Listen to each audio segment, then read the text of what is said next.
নমস্কার, আশা করছি সবাই খুব ভালো আছেন। আমি চামেলি মণ্ডল। চামেলি মণ্ডল চ্যানেলে সবাইকে স্বাগত জানাই। আজকে আমি বিভূতিভূষণ বন্দ্যোপাধ্যায়ের লেখা জন্ম ও মৃত্যু গল্পটি পাঠ করে শোনাবো আপনাদের। আশা করছি গল্পটি আপনাদের বেশ ভালো লাগবে। শুরু করছি আজকের গল্প জন্ম ও মৃত্যু।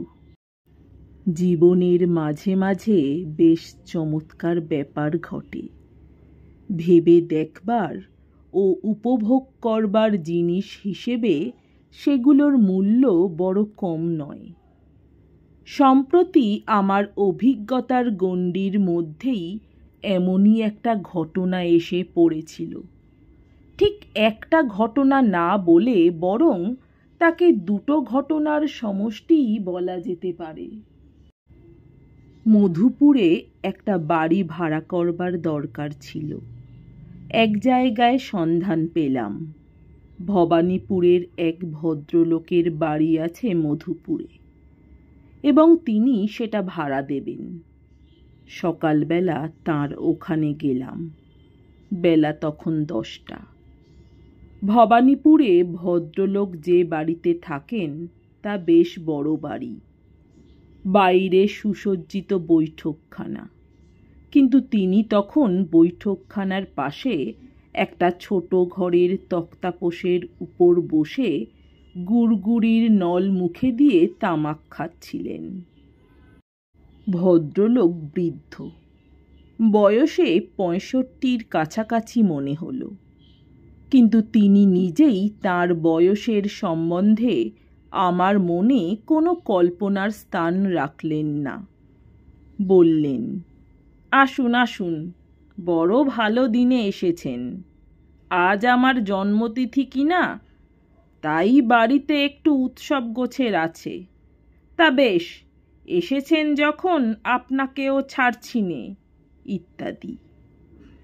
কারুর জন্মতিথি উৎসবে যেভাবে তাকে মিষ্ট কথা বলবার কথা, ভদ্রলোককে আমি তা বললাম।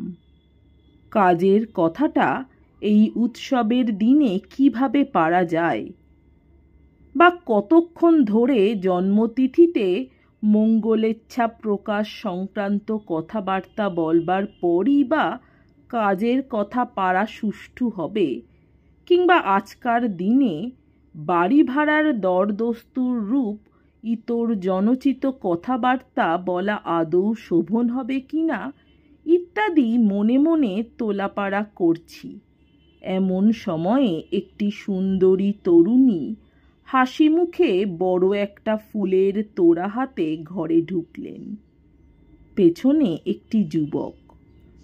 গৃহকর্তা বলে উঠলেন, এই যে অরুণা এসেছিস দিদি। ওহ, পেছনে যে নির্মলকে গাঁটছাড়া বেঁধে এনে হাজির করেছিস, ছেড়ে আসা যায় না বুঝি? বেশ বেশ, আমরা হয়ে গিয়েছি এখন বুড়ো সুড়ো। তরুণী ফুলের তোড়াটি বৃদ্ধের হাতে দিয়ে প্রণাম করে এবং হাসি মুখে বৃদ্ধের গালে দুটি ঠোনা মেরে ঘর থেকে বার হয়ে গেল। যুবকটিও গেল পেছনে পেছনে। বৃদ্ধ বললেন, আমার নাতনি, আমার বড় ছেলের মেয়ে, IA পাস, ও বছর বিয়ে হয়েছে। স্বামী ইঞ্জিনিয়ার, বিলেত ফেরত, কর্পোরেশনে ভালো চাকরি পেয়েছে। কথা তখনও ভালো করে শেষ হয়নি, আর দুটি তরুণী ঘরে ঢুকল। এদের ঘাড়ের উপর এলো খোঁপা এলিয়ে পড়েছে।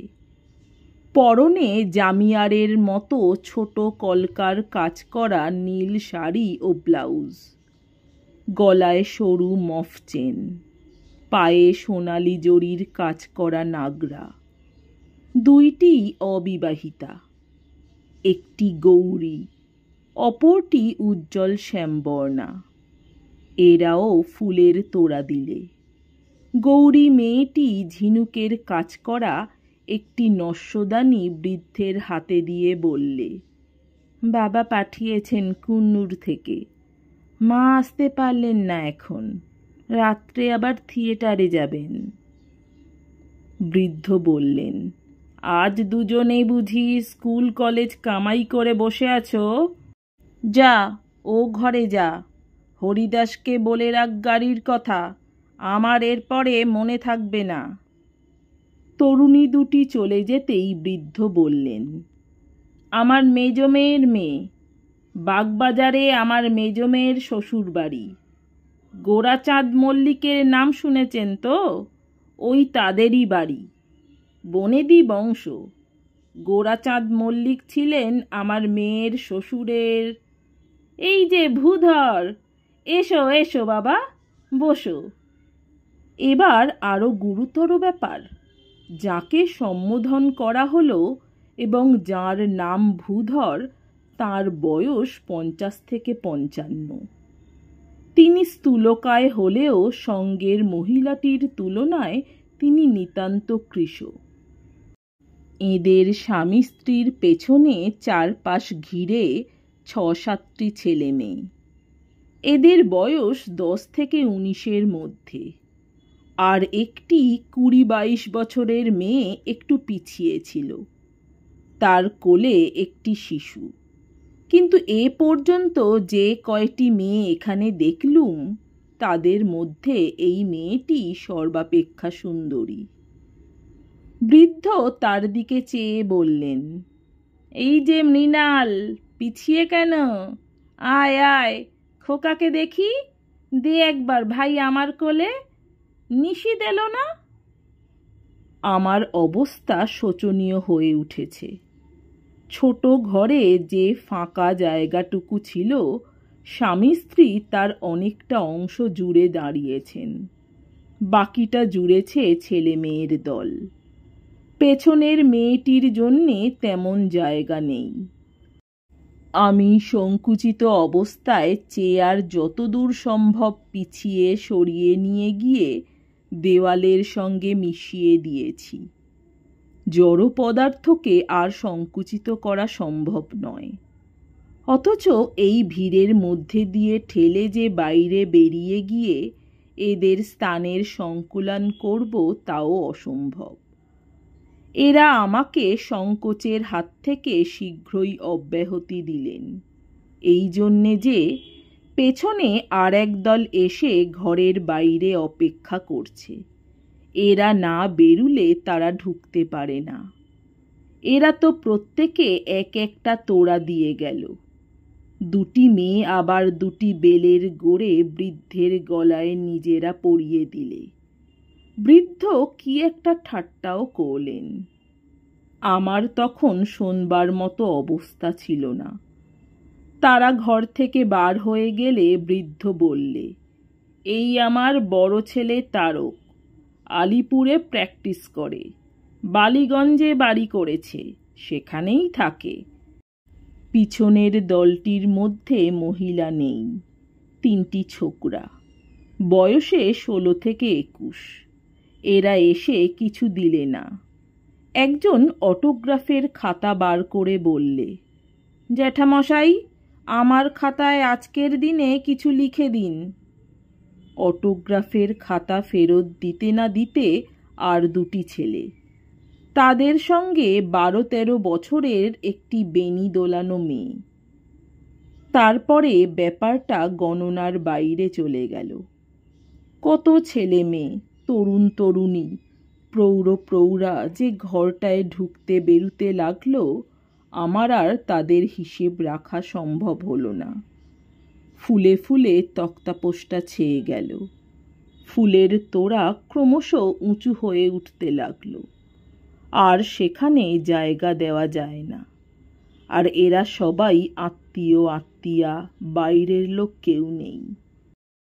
সব আপনা আপনির মধ্যে, পুত্রকন্যা, পৌত্র পৌত্রী, দৌহিত্র দৌহিত্রী, জামাই, ভ্রাতৃবধূ, ভ্রাতুষ্পুত্র, ভ্রাতুষ্পুত্রী ইত্যাদি ইত্যাদি।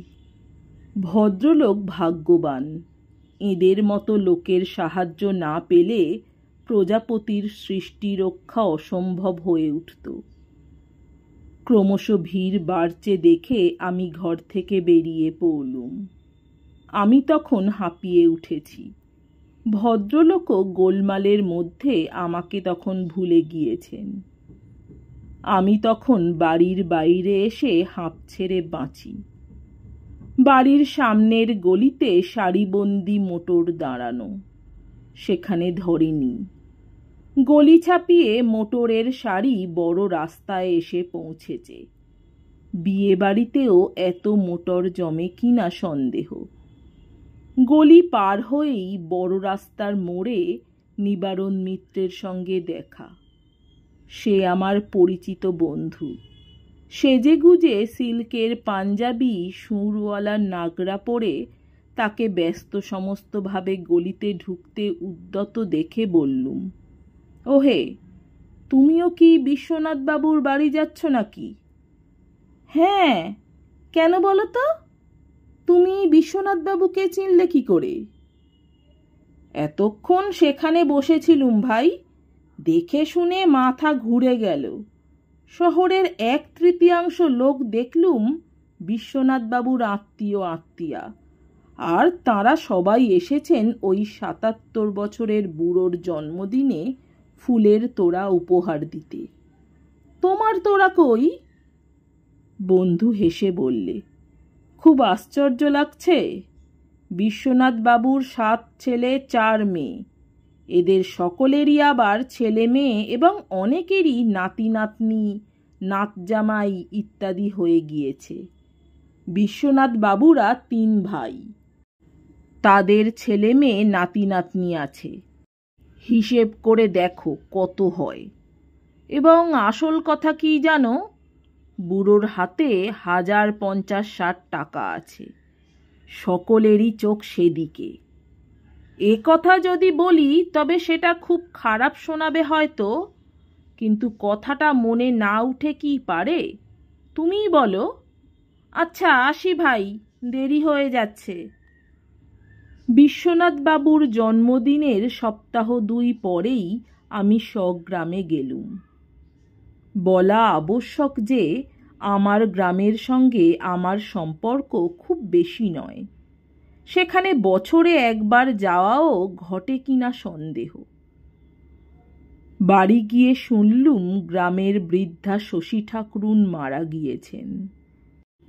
শশী ঠাকরুনের বয়স যে কত হয়েছিল তা বলা শক্ত। কেউ বলে 90, কেউ বলে 100-র কাছাকাছি হবে।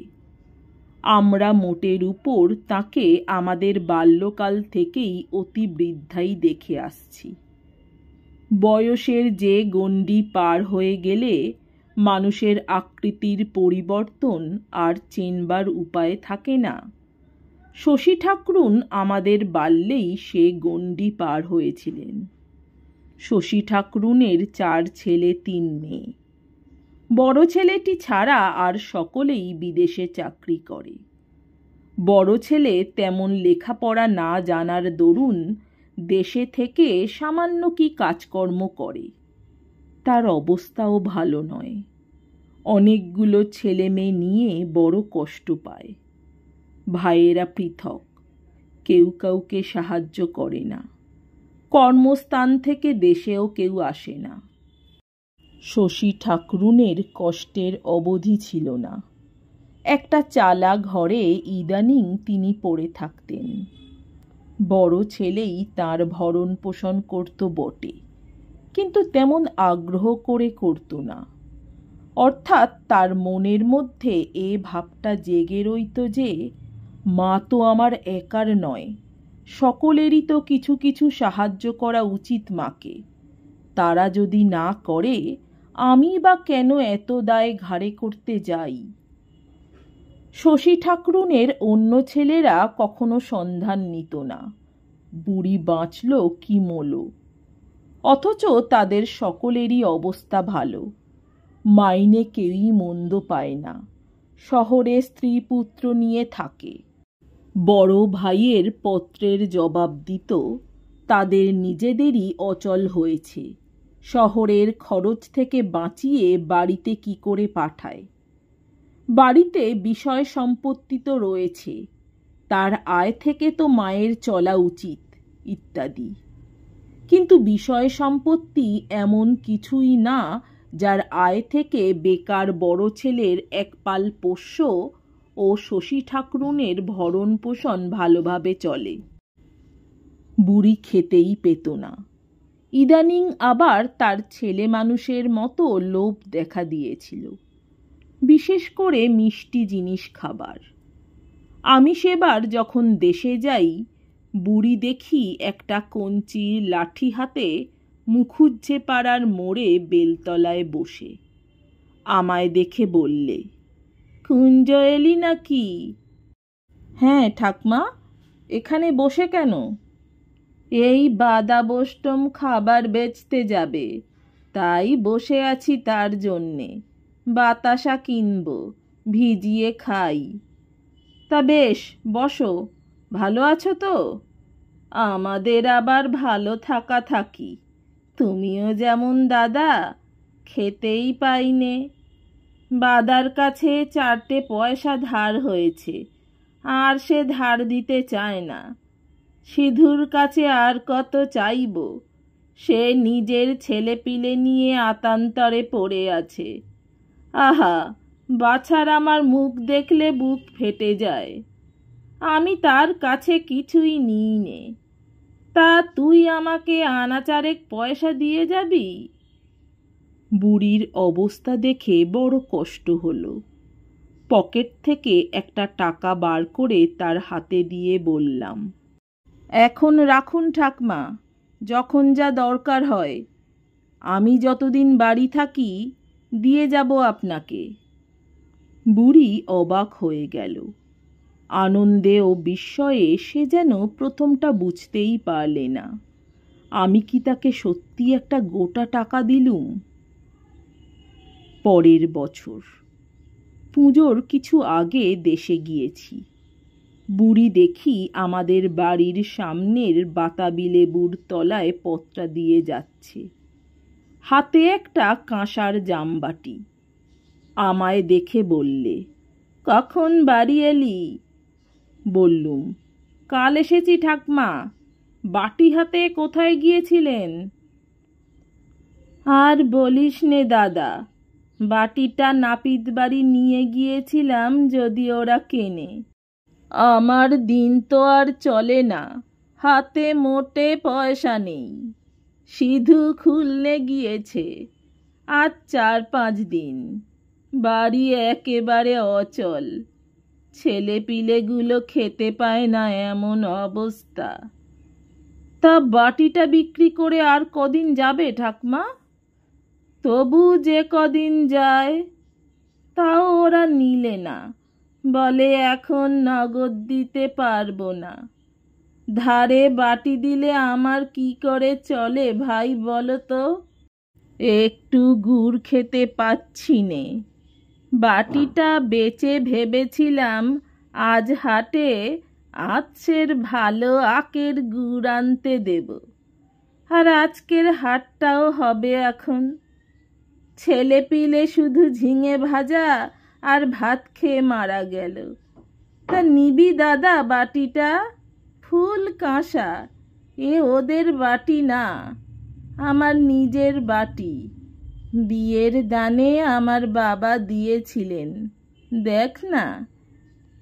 শহরে থাকি, অনেক সময় কাঁচা পয়সা রোজগার করি। পাড়া গাঁয়ে যে এত পয়সার কষ্ট তা ভেবে দেখিনি। আমায় অন্যমনস্ক দেখে বুড়ি ভাবলে বোধহয় বাটি কেনবার ইচ্ছে নেই আমার। অনেকটা মিনতির সুরে বললে, না কিনিস ওটা বাঁধা রেখে আমায় বরং 8 আনা পয়সা দে। এরকম অবস্থায় বুড়িকে আমি আরও কয়েকবার দেখেছি।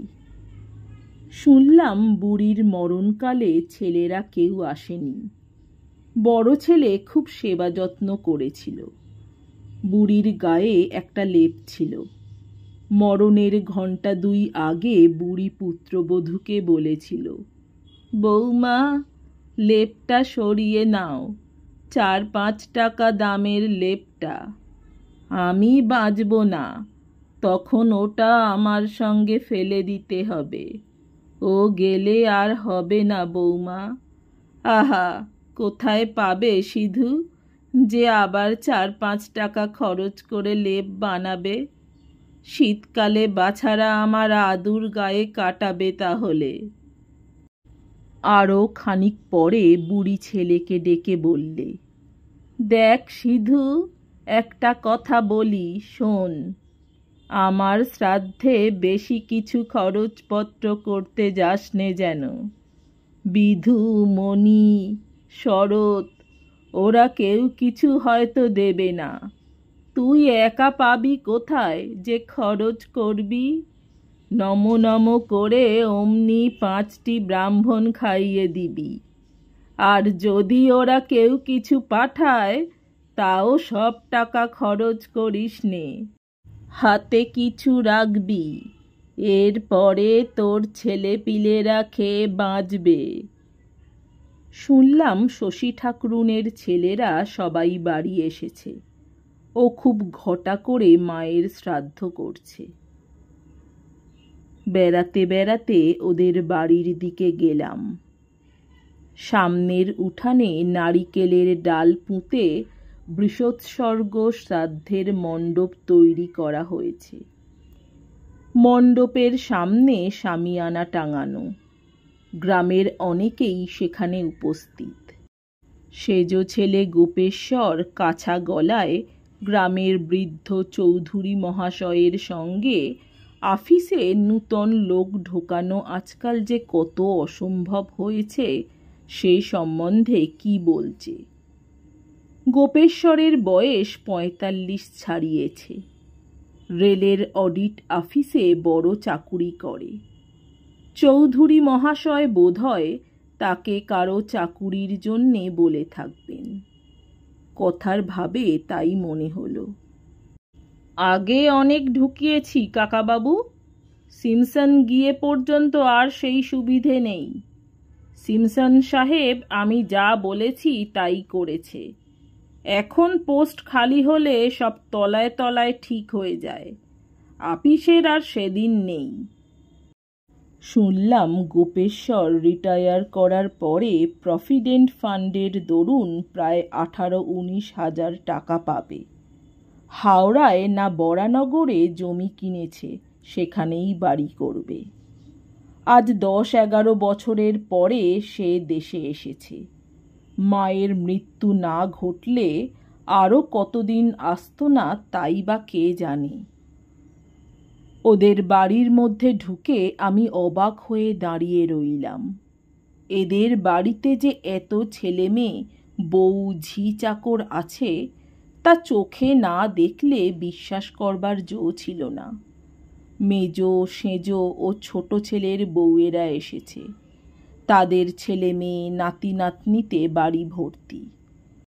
খুব ছোটবেলায় যে মেয়েদের দেখেছিলাম, হয়তো অনেকের সঙ্গে খেলাও করেছি। তাদের বিয়ে হয়ে ছেলেপিলে হয়ে গিয়েছে। অনেকের স্বামীরাও এসেছে। তবু তো বুড়ির বড় মেয়ে অনেক দূরে থাকে বলে আসতে পারেনি। অপর 2 মেয়ে ও তাদের ছেলে মেয়েরা এসেছে। সবাই ব্যস্ত সমস্ত। এখানে তরকারি কোটা হচ্ছে, ওখানে জিনিসের ফর্দ হচ্ছে, বাড়িময় ছেলে মেয়েদের চিৎকার, হাসি, ছোটাছুটি। মেয়েরা ওকে ডাকছে, মায়েরা ছেলে পিলেদের বকছে। কুয়োতলায় বড় বড় পেতলের গামলা মাজার শব্দ। বাড়িশুদ্ধ সবাই শশব্যস্ত। কারো হাতে একদণ্ড সময় নেই। ওরে ও ঝি, রেনুর গায়ের জামাটা ছাড়িয়ে নিয়ে কেচে দে না বাপু। কতক্ষণ থেকে বলছি, আমার কি সব সময় সব কথা মনে থাকে? ও কমলা, হেলে দুলে বেড়াচ্ছ মা? ততক্ষণ পানগুলো তুমি আর বিনা নিয়ে ধুয়ে ফেলো না, এরপর আর সময় পাবে। কি কি আবার মরছে ডেকে ছোট বউ? মাগো, হাড় জ্বালালে, বসতে দেয় না এক রত্তি। এই তো আসছি ভাড়ার ঘর থেকে। একটি 17-18 বছরের সুন্দরী মেয়ে দালানে ঢুকবার দরজার এক পাশে একটা স্টোভ ধরাবার চেষ্টা করছে। আমি পাশ কাটিয়ে দালানের মধ্যে ঢুকে দেখি মেজ ছেলে বীরেশ্বর ও তার বউয়ে ঝগড়া হচ্ছে। মেজ ছেলে কোন জমিদারি স্টেটের ম্যানেজার, বয়স 50-এর ওপর। তার স্ত্রীকে আগে কৃষাঙ্গী দেখেছি, আজ 8-9 বছর দেখিনি। এত মোটা হয়েছেন যে এরই মধ্যে প্রথমটা যেন চিনতেই পারি না। হাতে মোটা সোনার বালা ও অনন্ত, গলায় ছিকলি হার। তিনি স্বামীকে বলছেন, ও ঘরে আমি থাকতে পারবো না, এই ভিড়, তাতে ও ঘরে খিল নেই। আমার মেয়ের গায়ে এক গা গয়না, কাজের বাড়ি, লোকের ভিড়, বিশ্বাস আছে কাউকে? তাতে এই পাড়াগা জায়গা। বাবা, ভালোয় ভালোয় কাজ মিটিয়ে এখন এখান থেকে বেরুতে পারলে বাঁচি। কাল সারা রাত মশায় খেয়েছে। বীরেশ্বর বলছে, তা তুমি তোমার মেয়েকে নিয়ে না হয় পশ্চিমের কোঠায় শুয়ো। মাথা গরম করো না, দোহাই তোমার মাথা গরম আমার বরদাস্ত হয় না বাপু। আমি ঢুকে পায়ের ধুলো নিয়ে প্রণাম করে বললুম, চিনতে পারেন কাকিমা? তিনি কথার উত্তর দেবার পূর্বেই 11-12 বছরের একটি মেয়ে কোথা থেকে ছুটে এসে বললে, নাতনি এখনো পিন্টুকে দুধ খাওয়ায়নি মা। সকাল থেকে তাকে নিয়ে বাইরের উঠোনে বসে আছে, বললেও শুনছে না। বীরেশ্বর বললে, যা এখন যা, বলগে যার নাতনিকে আমি ডাকছি। এসো কুঞ্জ, বসো। ওগো, তুমি কুঞ্জকে চিনতে পারলে না? বীরেশ্বরের স্ত্রী মৃদু হাস্যে বললে, দেখেছি বোধহয় ওকে ছেলেবেলায়। যাতায়াত নেই, দেখাশুনো তো হয় না, না চিনবার আর দোষ কি বলো? শাশুড়ি মারা না গেলে কি এখন আসা হতো? চিঠি পেয়ে আমি বলি, না যেতে হবে বই কি, দেশে একটা মান খাতির আছে। শাশুড়ির কাজটা ভালো করে না করলে লোকে ওদেরই দুষবে। বটঠাকুরের পয়সা নেই সবাই জানে, ওদের গায়ে ঘরে নাম রয়েছে, দেশে বিদেশে সবাই মানে চেনে। বলবে অমুক বাবুর মায়ের শ্রাদ্ধে কিছুই করেনি। বলো তো বাবা, কথাটা কি শুনতে ভালো? তাই তো এলুম, নইলে এসব জায়গায় কি মানুষ আসে? কি মশা! কাল রাত্রিরে এক দণ্ড চোখের পাতা বুঝতে দেয়নি। রোয়াকের ধারে বসে মেজ ভাইয়ের ছেলে বিকাশ তাদের স্কুল কিভাবে একটা ফুটবল ম্যাচ জিতেছে মহা উৎসাহে সে গল্প করছে সেজ ভাইয়ের ছেলে বিনুর কাছে। বড় ভাইয়ের ছেলে ভোলা অবাক দৃষ্টিতে ওদের মুখের দিকে চেয়ে এক মনে গল্প শুনছে। তার বয়স ওদের চেয়ে যদিও বেশি, কিন্তু জীবনে কখনো সে গাঁয়ের আপার প্রাইমারি পাঠশালা ছাড়া অন্য স্কুলের মুখ দেখেনি। এদের কাছে সে সর্বদা কুণ্ঠিত হয়ে আছে।